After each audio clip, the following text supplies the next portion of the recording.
Hello friends, I'm Pratibha, self-trained narcissistic abuse recovery life coach. Borderline personality டிஸார்டருக்கு cure இருக்கா இல்லையாங்கிறத பற்றி தெரிஞ்சுக்கிறதுக்கு முன்னாடி நம்மளோட இந்த செல்ஃப் இல்லைனா நம்மளோட இந்த எக்ஸ்டர்னல் பர்சனாலிட்டி இருக்குது இல்லையா, நம்மளோட இந்த கான்ஷியஸ் அது எப்படி ஃபார்ம் ஆகுதுங்கிறத பற்றி டீட்டெயிலாக தெரிஞ்சுக்கணும். அப்போது தான் இந்த பர்சனாலிட்டி டிஸார்டருக்கான ப்ராப்பர் ரெமெடி என்னங்கிறத நம்ம தெரிஞ்சுக்க முடியும். கார்ல் யூங்கோட தியரி படி நம்மளோட கான்ஷியஸ் மைண்ட் இல்லைனா ஈகோன்னு சொல்லப்படுற நம்மளோட இந்த எக்ஸ்டர்னல் செல்ஃப் ஆர் பர்சனாலிட்டியில் இருக்கிற இம்பேலன்ஸஸையும் நெக்லெக்ட்ஸையும் நம்மளோட அன்கான்ஷியஸ் மைண்ட் காம்பன்சேட் பண்ணும் இல்லைனா பேலன்ஸ் பண்ணும். செல்ஃப் ரெகுலேஷனுக்காக இந்த சைக்கலாஜிக்கல் ப்ராசஸ் எல்லா மனிதர்களுக்கும் நடக்கும். இந்த சப்கான்ஷியஸ் மைண்ட் பற்றி எல்லாருக்கும் தெரியும். சப்கான்ஷியஸ் மைண்டையும் தாண்டி நமக்குள்ளே நம்மளாலேயே ரீச் பண்ண முடியாத ஒரு உலகம் இருக்குது. அதுதான் அன்கான்ஷியஸ் மைண்டு. தமிழில் இது நனவிலி அப்படின்னு சொல்லப்படுது. அன்கான்ஷியஸுங்கிறது அடக்கப்பட்ட அல்லது மறக்கப்பட்ட அனுபவங்கள், உணர்ச்சிகள் மற்றும் தூண்டுதல்களை கொண்ட மனதின் ஒரு ஆழமான அணுக முடியாத பகுதியாகும். கார்ல் யூங்கோட தியரி படி நம்மளோட செல்ஃப் ஈகோ ஆர் அந்த பர்சனாலிட்டி டெவலப் ஆகிறதுக்கு இந்த அன்கான்ஷியஸ் இருக்கு இல்லையா, அதுதான் காரணமாக இருக்குது. நம்மளோட எக்ஸ்டர்னல் செல்ஃபை இந்த அன்கான்ஷியஸ் தான் வழி நடத்துது. அதாவது நம்மளோட கான்ஷியஸ்க்கு தேவைப்படுற அத்தனை வழி நடத்துதலும் இந்த அன்கான்ஷியஸ்லேருந்து தான் நமக்கு கிடைக்குது. ஒருவேளை நம்மளோட இந்த கான்ஷியஸ், அதாவது நம்மளோட இந்த எக்ஸ்டர்னல் செல்ஃப் தனிப்பட்ட முறையில் இயங்க வேண்டிய பட்சத்தில் மென்டல் க்ரோத் நடக்காது, பர்சனல் க்ரோத் நடக்காது, இண்டிவிஜுவேஷன் அதாவது இந்த தனித்துவம் உருவாகாது. நம்மளோட கான்ஷியஸ்க்கு ரொம்ப ரொம்ப லிமிட்டட் டூல்ஸ் தான் இருக்கும். அதாவது நம்ம பார்த்து பழகி தெரிஞ்சுக்கிற விஷயங்கள் ரொம்ப லிமிட்டடாக தானே இருக்கும். கற்றது கையளவு கல்லாதது உலகளவுன்னு சொல்லுவாங்க இல்லையா, எக்ஸாக்ட்லி அதே மாதிரி தான் நம்ம கற்றுக்கிட்ட இந்த கையளவு விஷயத்தை வச்சுக்கிட்டு மென்டல் க்ரோத்தும் பர்சனல் க்ரோத்தும் இந்த தனித்துவமும் டெவலப் ஆகிறது சாத்தியப்படாத ஒரு விஷயமா இருக்கும். ஸோ நமக்கே தெரியாமல் நம்மளோட இந்த கான்ஷியஸ் டெவலப் ஆகிறதுக்கு நமக்குள்ளே ஆழமாக ஒளிஞ்சு கிடக்கிற அந்த அன்கான்ஷியஸ் ஹெல்ப் பண்ணுது. அன்கான்ஷியஸ் பற்றி டீட்டெயிலாக சொல்லணும்னா அது ரொம்ப பெருசாக நீண்டுக்கிட்டே போகும், அது ரொம்ப பெரிய டாபிக். கொஞ்சம் சிம்பிளாக சொல்லணும்னா அன்கான்ஷியஸுங்கிறது மனித குலத்தோட பாரம்பரியத்தையும் பரம்பரை கட்டமைப்புகளையும் எல்லையற்ற அளவில் உள்ளடக்கிய ஒரு நிழல் உலகம். அது நம்ம இந்த நிஜ உலகத்தில் சர்வை பண்ணுறதுக்கு தேவைப்படுற அத்தனை தகவல்களும் சரியான தருணத்தில் இந்த நிழல் உலகத்திலிருந்து தான் நமக்கு கிடைக்கிது. சைல்ட்ஹுட்டில் நம்ம ஒரு டெவலப்மெண்ட் ஸ்டேஜில் இருக்கும்போது நமக்கு தேவையான சரியான சப்போர்ட் சிஸ்டம் இல்லாத பட்சத்தில் மென்டல் க்ரோத்லையும் அந்த பர்சனல் க்ரோத்லையும் தனித்துவம் அடைகிறதுலையும் ஒரு கோளாறு உண்டாகுது. அதாவது நம்மளோட செல்ஃப் முழுமையடைய முடியாமல் தடுமாற்றமான ஒரு நிலையில் இருக்கும். இந்த மாதிரி ஒரு இம்பேலன்ஸ்டு கான்ஷியஸோட குழந்தைகளால் இந்த உலகத்தில் சர்வை பண்ண முடியாது. இப்படி ஒரு இக்கட்டான கட்டத்தில் கான்ஷியஸ்க்கு ஹெல்ப் பண்ணுது, இந்த இம்பேலன்ஸை சரி பண்ணுது. மென்டல் டெவலப்மெண்ட் ப்ராசஸில் இந்த கான்ஷியஸ் மைண்டில் இருக்கிற அந்த ஏற்றத்தாழ்வுகளையும் புறக்கணிப்புகளையும் சமன்படுத்துது இல்லைனா காம்பன்சேட் பண்ணுது. சைக்கலாஜிக்கல் ஹோல்னஸ் அண்ட் பேலன்ஸை என்ஹான்ஸ் பண்ணுது. நமக்கே தெரியாமல், அதாவது நம்மளோட கான்ஷியஸுக்கே தெரியாமல் அன்கான்ஷியஸ் நிகழ்த்துகிற இந்த கவுண்டர் இம்பல்ஸை காம்பன்சேஷன்னு சொல்கிறோம். ஸோ இந்த அன்கான்ஷியஸோட ரோல் என்னங்கிறது இப்போ உங்களுக்கு புரியுது இல்லையா. செல்ஃப் அலைன்மெண்ட்காக இந்த சைக்கலாஜிக்கல் ப்ராசஸ் பொதுவாக எல்லா மனுஷங்களுக்கும் நடக்கும். இந்த மாதிரி டெவலப்மெண்டல் ஸ்டேஜில் இருக்கிற குழந்தைகளுக்கு தேவைப்படுற அந்த ப்ராப்பர் கைடன்ஸும் அப்ராப்ரியேட்டான டூல்ஸும் கிடைக்காத பட்சத்தில் கான்ஷியஸ்க்கு உதவி பண்ணுது. அன்கான்ஷியஸோட அந்த கைடன்ஸ் இல்லைனா வழி நடத்துதல் மூலமாக இண்டிவிஜுவேஷனும் நடக்குது. ஆனால் இது ஹெல்தி இண்டிவிஜுவேஷனாக இல்லாமல் டிஸார்டர்டு இண்டிவிஜுவேஷனாக மாறுது. டிஸார்டர்டு பர்சனாலிட்டி டெவலப் ஆகுது. இந்த மாதிரி தான் பல வகையான பர்சனாலிட்டி டிஸார்டர்ஸ் டெவலப் ஆகுது. இப்படி தான் நார்சிசிஸ்ட்டும் பார்டர்லைன்ஸும் உருவாகிறாங்க. அவங்களோட செல்ஃபை ஏதோ ஒரு வகையில் முழுமைப்படுத்துறதுக்காக இந்த காம்பன்சேட்டரி ப்ராசஸ் அவங்களுக்கும் நடக்கும். இந்த ப்ராசஸில் நார்சிசிஸ்ட் அவங்களோட ரியல் செல்ஃபையே கம்ப்ளீட்டாக சப்ரஸ் பண்ணிடுறாங்க. செல்ஃப் இல்லாத, அதாவது இந்த கான்ஷியஸ் இல்லாத அந்த வெற்றிடம் ஒரு போலியான செல்ஃபால் ஈடு செய்யப்படுது. அங்கே தான் அந்த ஒரு சுப்பீரியர் காட் லைக் ஒரு செல்ஃப் வந்துட்டு அவங்களுக்கு டெவலப் ஆகுது நார்சிசிஸ்ட்டுக்கு. காலப்போக்கில் அதுவே அவங்களோட ஒரு கான்ஷியஸ் செல்ஃபாக எக்ஸிஸ்ட் ஆகுது. இப்படி தான் நார்சிசிஸ்டோட அந்த ஃபால்ஸ் செல்ஃப் டெவலப் ஆகுது. பார்டர் லைன்ஸ்க்கு இந்த டெவலப்மெண்டல் ப்ராசஸில் என்ன நடக்குதுன்னு பார்த்தீங்கன்னா, அவங்களோட செல்ஃபில் ஒரு இம்பேலன்ஸ் உண்டாகுது. அவங்க செல்ஃபை மொத்தமாக சப்ரஸ்லாம் பண்ணுறது கிடையாது. அதில் ஒரு ஜஸ்ட் சில விஷயங்கள் வந்துட்டு டிஸ்டர்ப் ஆகிட்டு ஒரு இம்பேலன்ஸ் உண்டாகுது. அன்கான்ஷியஸோட உதவியால் இந்த இம்பேலன்ஸ் காம்பன்சேட் செய்யப்படுது. இந்த காம்பன்சேட்டரி ப்ராசஸ் மூலமாக நார்சிசிஸ்ட் அவங்களோட எக்ஸ்டர்னல் பிஹேவியரை குட் ஆப்ஜெக்டால் ரீப்ளேஸ் பண்ணுறாங்க. பார்டர் லைன்ஸ் அவங்களோட அந்த எக்ஸ்டர்னல் பேட் பிஹேவியர்லேருந்து டிசோஷியேட் ஆகிறதுக்காக அவங்களோட இன்டர்னல் கான்ஷியஸை குட் ஆப்ஜெக்டால் ரீப்ளேஸ் பண்ணுறாங்க. இந்த good object bad object dynamics பற்றி பார்ட் 1 வீடியோவில் டீட்டெயில்டாக எக்ஸ்பிளைன் பண்ணியிருக்கேன். தேவைப்படுறவங்க அந்த வீடியோவை பார்த்து தெரிஞ்சுக்கோங்க. பர்சனாலிட்டி டிஸார்டர் எப்படி டெவலப் ஆகுது அப்படிங்கிறதுக்கான ஒரு பேசிக் ரீசன் வந்து இப்போ உங்களுக்கு புரிஞ்சிருக்கும்னு நினைக்கிறேன். இப்போது இதையெல்லாம் கனெக்ட் பண்ணி பார்த்தா என்பிடியை க்யூர் பண்ணுறது இம்பாசிபிள் அப்படின்னு எதுக்கு சொல்கிறாங்கங்கிறதுக்கான ரீசன் உங்களுக்கே தெரிஞ்சிருக்கும். நச்சுகளோட ரியல் செல்ஃபும் பாசிட்டிவ் இமோஷன்ஸும் சப்ரஸ் ஆகி அங்கே ஒரு வெற்றிடம் உருவாகுது. இந்த கட்டத்தில் அன்கான்ஷியஸ் அதோட ரோலை ப்ளே பண்ணி காம்பன்சேட் பண்ணுது. அதாவது அந்த வெற்றிடத்தை ஒரு ஃபேக் செல்ஃபையும் நெகட்டிவ் இமோஷன்ஸையும் வச்சு ரீப்ளேஸ் பண்ணுது. நச்சுகள் அவங்களோட சுயத்தையே இழந்துட்ட காரணத்தினால அவங்களுக்கு அந்த இன்ட்ரோஸ்பெக்டிவ் கெப்பாசிட்டியும் இல்லாமல் போகுது. அதாவது சுய பரிசோதனை செஞ்சு தன்னை திருத்திக்கிறதுக்கான திறன் அவங்களுக்கு இருக்கிறதில்ல. அதனால் நச்சுகள் தங்கிட்ட பிரச்சனை இருக்குங்கிறதையே அக்செப்ட் பண்ணிக்கவே மாட்டாங்க. சைல்ட்ஹுட்டில் இவங்களோட பேரண்டல் ரிலேஷன்ஷிப் மேலே இவங்களுக்கு உருவான அந்த ஒரு பெட்டர் எக்ஸ்பீரியன்ஸ்னால இவங்களுக்கு ஒட்டுமொத்த மனித இனத்தின் மேலே ஒரு வெறுப்பு உண்டாகுது. இந்த உலகத்தில் யாருமே நம்பகத்தன்மைக்கு உரியவங்க இல்லை, யாருமே இவங்களோட நலனை கருதி எதுவும் பண்ண மாட்டாங்க அப்படிங்கிற ஒரு பொதுவான கருத்து இவங்களுக்குள்ளே உருவாகிடும். ஸோ மற்றவங்க சூழ்ச்சிக்கு பலியாகாமல் நம்ம தான் சேஃப்டி பண்ணிக்கணும், நம்ம சேஃப்டிக்காக நம்ம என்ன வேணாலும் பண்ணலான்னு சொல்லி அவங்களோட மூளை எல்லா இடத்துலையும் அவங்கள மட்டுமே மையமாக வச்சு யோசிக்க ஆரம்பிக்குது. இந்த மாதிரி ஒரு கட்டத்தில் அவங்கள பாதுகாத்துக்கிறதுக்கான ஒரு டிஃபென்ஸ் மெக்கானிசம் அவங்களுக்குள்ளே டெவலப் ஆகுது. அந்த டிஃபென்ஸ் மெக்கானிசம்க்கு இடையூறாக இருக்கிற லவ், அஃபெக்ஷன், லாயல்ட்டி, கமிட்மெண்ட்டுங்கிற இந்த கான்செப்டை எல்லாம் இவங்களோட பிரெயின் வீக்னஸாக பர்சீவ் பண்ணுது. இதுக்கு அடிப்படை ஆதாரமாக இருக்கக்கூடிய எம்பத்தியையும் சப்ரஸ் பண்ணிவிட்டு அந்த டிஃபென்ஸ் மெக்கானிசம் ரொம்ப ஸ்ட்ராங்காக கட்டமைக்கப்படுது. ஹெல்த்தியாக டெவலப் ஆக வேண்டிய ஆளுமை பண்புகள் அன்ஹெல்த்தியாக டெவலப் ஆகிறதுனால அது ஆளுமை குறைபாடாக மாறுது. அதாவது நார்சிசிஸ்டிக் பர்சனாலிட்டி டிஸார்டர் நாசிச ஆளுமை பற்றாக்குறையாக டெவலப் ஆகுது. இந்த டிஸார்டர் சரியாகிறதுக்கான வாய்ப்புகள் மிக மிக குறைவாக இருக்குது. ஏன்னா இதை இவங்களோட செல்ஃப் டிஃபென்ஸாக இவங்க பார்க்குறாங்க. பாதுகாப்புக்காக உருவாக்கப்பட்ட இந்த ஆளுமையை நச்சுகள் எப்படி தவறான விஷயமாக பார்க்க மாட்டாங்க. இந்த பாதுகாப்பு கவசம் இவங்களுக்கு எதிராக செயல்படுதுங்கிற உண்மையை உணர்றதுக்கான கெப்பாசிட்டியும் இவங்களுக்கு கிடையாது. இவங்களோட அந்த டெல்யூஷனல் மென்டல் ஸ்டேட் இந்த உண்மையை உணர்றதுக்கு இவங்கள அலோவ் பண்ணாது. இவங்களை பொறுத்த வரைக்கும் நார்சிசிஸ்டிக் சப்ளைக்காக ரிலேஷன்ஷிப்பை ஃபார்ம் பண்ணுவாங்க. எல்லாரையும் எக்ஸ்ப்ளாய்ட் பண்ணி இவங்களை சேஃப்டி பண்ணிப்பாங்க. ரிலேஷன்ஷிப்பில் இருக்கிறவங்கள மேனிப்புலேஷன் மூலமாக இமோஷ்னலாக கண்ட்ரோல் பண்ணி இவங்களோட இமோஷ்னல் பெயினை டம்ப் பண்ணுற ஒரு ட்ரைனேஜ் சிஸ்டமாக அவங்கள மிஸ்யூஸ் பண்ணுவாங்க. இவங்களோட இந்த அப்நார்மல் பிஹேவியர் வெளியே தெரியக்கூடாதுங்கிறதுலையும் ரொம்ப தெளிவாக இருப்பாங்க. அதுக்கு என்னெல்லாம் பண்ணணுமோ அதையெல்லாம் பண்ணுவாங்க.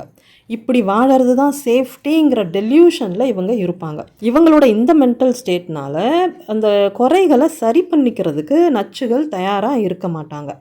நச்சுகள் தங்கிட்ட எந்த குறையும் இல்லை அப்படின்னு முழுசாக நம்புறதுனால ட்ரீட்மெண்ட் எடுத்துக்கிறதுக்கு இவங்க ஒத்துழைக்க மாட்டாங்க. என்பிடிக்கு ட்ரீட்மெண்ட் இல்லைன்னு சொல்ல முடியாது, ட்ரீட்மெண்ட் இருக்குது. ஆனால் இவங்களோட இந்த மென்டல் ஸ்டேட்னால் அதை ட்ரீட் பண்ணுறது ரொம்ப கஷ்டமான காரியமாக இருக்கும். ஆனால் பிபிடிங்கிறது டோட்டலி டிஃப்ரெண்ட்.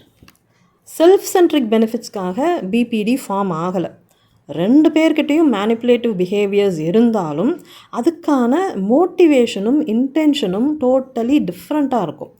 நச்சுகளோட பிஹேவியரில் சூழ்ச்சி இருக்கும், ரொம்ப கால்குலேட்டிவாக இருப்பாங்க. Self centric needs, superiority, power, control இதெல்லாம் தான் இவங்களோட மோட்டிவாக இருக்கும். ஆனால் பார்டர் லைன்ஸோட பிஹேவியர் ரொம்ப தற்செயலாக இருக்கும். இந்த பிஹேவியருக்கான மூலம் பயம். ரிலேஷன்ஷிப்பில் இருக்கிறவங்க இவங்களை கைவிட்டுடுவாங்கங்கிற பயம், அதாவது அந்த அபேண்டன்மெண்ட் ஃபியர். அந்த பயத்தில் இவங்க இமோஷ்னலி டிஸ்ரெகுலேட்டடாக இருப்பாங்க. இமோஷ்னல் டிஸ்ரெகுலேஷன்னால் அப்யூசிவாக பிஹேவ் பண்ணுவாங்க. நச்சுகள் பார்த்திங்கன்னா அவங்களோட வேர்த்தை ப்ரூவ் பண்ணுறதுக்காகவும் பவரில் இருக்கிறதுக்காகவும் உறவுகளை பலி கொடுக்கவும் தயங்க மாட்டாங்க. ஆனால் பார்டர் லைன்ஸோட பிஹேவியருக்கு பின்னாடி இருக்கிற மோட்டிவேஷன்ஸும் இன்டென்ஷன்ஸும் டோட்டலி டிஃப்ரெண்ட்டாக இருக்கும். உறவுகளை காப்பாற்றிக்கிறதுக்காக ரொம்ப டெஸ்பரேட்டாக பிஹேவ் பண்ணுவாங்க. இல்லைன்னா உறவுகள் இவங்கள ஹர்ட் பண்ணுறதுக்கு முன்னாடி இவங்க அவங்கள ஹர்ட் பண்ணிடணுங்கிற இன்டென்ஷனோட அந்தந்த மொமெண்ட்டில் ரொம்ப இம்பல்சிவாக பிஹேவ் பண்ணிடுவாங்க. பார்டர் லைன்ஸோட இந்த பிஹேவியர் ரொம்ப ஹர்ட்டிங்காக இருக்கும். கண்டிப்பாக அவங்களோட பேட் பிஹேவியரை நியாயப்படுத்தவே முடியாது. பட் ஸ்டில் அவங்களோட இன்டென்ஷன் ரிலேஷன்ஷிப்பில் இருக்கிறவங்கள ஹர்ட் பண்ணணுங்கிறது கிடையாது. பார்டர் லைன்ஸ் எது பண்ணினாலும் ஒன்று ரிலேஷன்ஷிப்பை காப்பாற்றிக்கிறதுக்காக பண்ணுவாங்க, இல்லைன்னா ரிலேஷன்ஷிப்பில் இருக்கிறவங்க இவங்களை ஹர்ட் பண்ணிடுவாங்கன்னு சொல்லி இவங்க கற்பனையாக நினச்சிக்கிற விஷயத்தில் இருந்து இவங்களை காப்பாற்றிக்கணுங்கிற நோக்கத்தோட இந்த மாதிரியெல்லாம் அப்யூசிவாக பிஹேவ் பண்ணுவாங்க. இந்த அப்யூசிவ் பிஹேவியரில் இருக்கிற அந்த மைன்யூட் டிஃப்ரென்ஸ் என்னன்னு பார்த்திங்கன்னா, நச்சுகளுக்கு குற்ற உணர்ச்சி இருக்காது அண்ட் எம்பத்தி 0 லெவலில் இருக்கும். ஆனால் பார்டர் லைன்ஸுக்கு குற்ற உணர்ச்சி இருக்கும். இன்னொரு முக்கியமான விஷயம், பார்டர் லைன்ஸ்க்கு எமோஷ்னல் எம்பத்தி ரொம்ப டீப் லெவலில் இருக்கும்.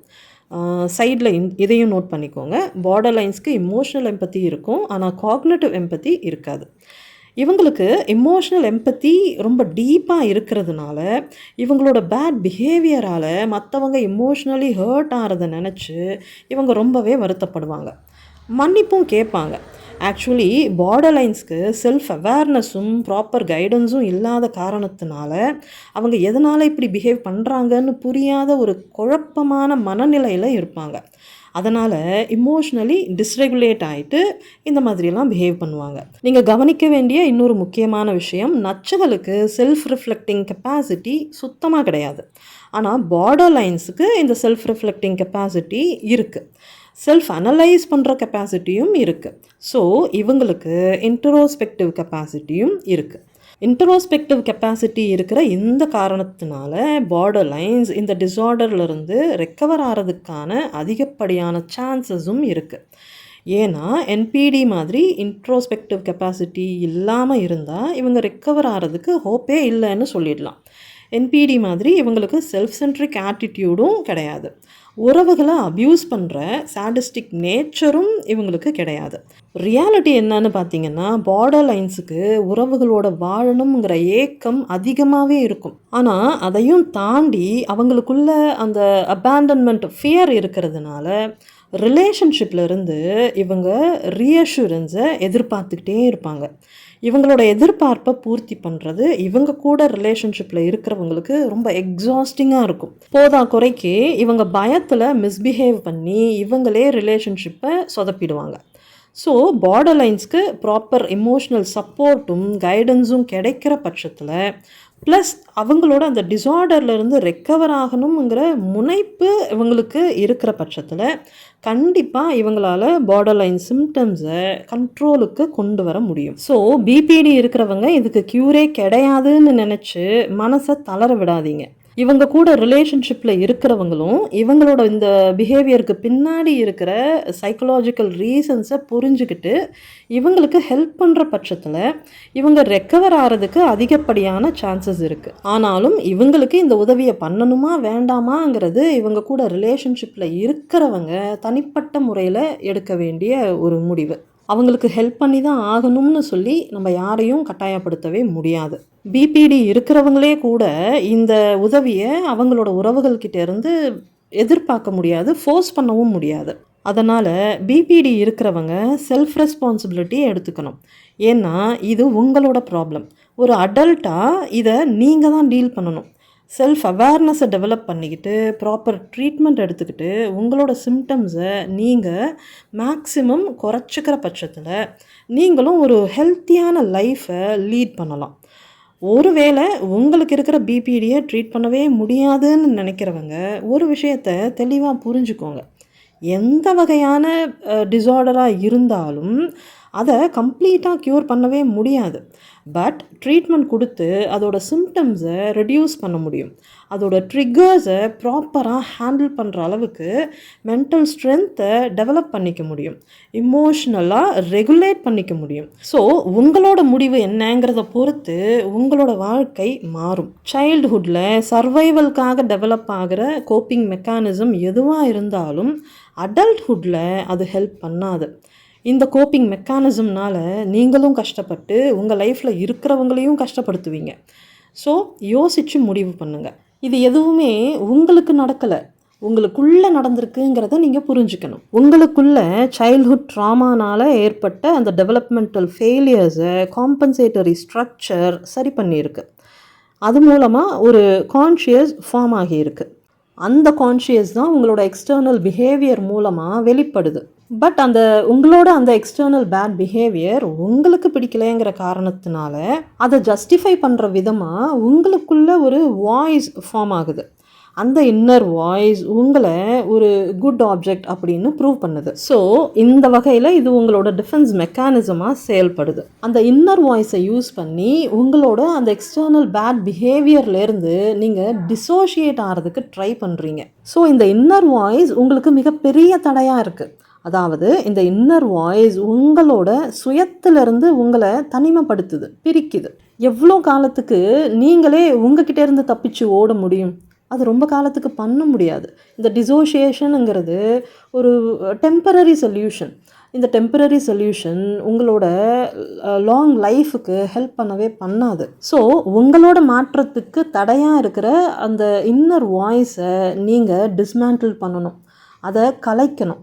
உங்களுக்கு பிடிக்காத இந்த ரியல் செல்ஃபை நீங்கள் அக்செப்ட் பண்ணிக்கணும். அப்படி நீங்கள் அதை அக்செப்ட் பண்ணிக்கிற பட்சத்தில் அந்த அன்ஹெல்த்தி பேட்டர்னை மாற்றுறதுக்கான முயற்சிகளை நீங்களாகவே எடுப்பீங்க.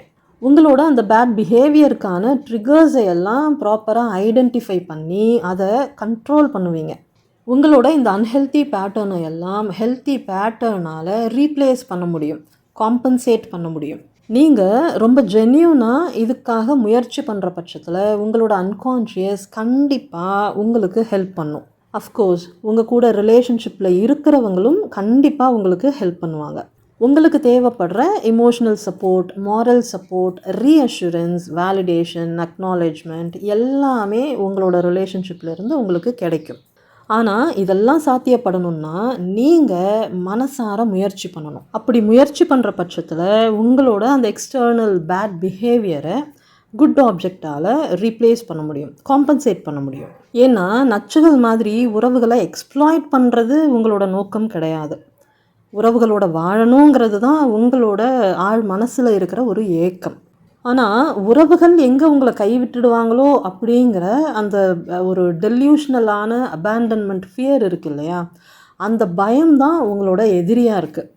அந்த பயம் உங்களுக்குள்ளே ட்ரிகர் ஆகும்போதெல்லாம் நீங்களே ரொம்ப டிஸ்ரெகுலேட்டடாக பிஹேவ் பண்ண ஆரம்பிக்கிறீங்க.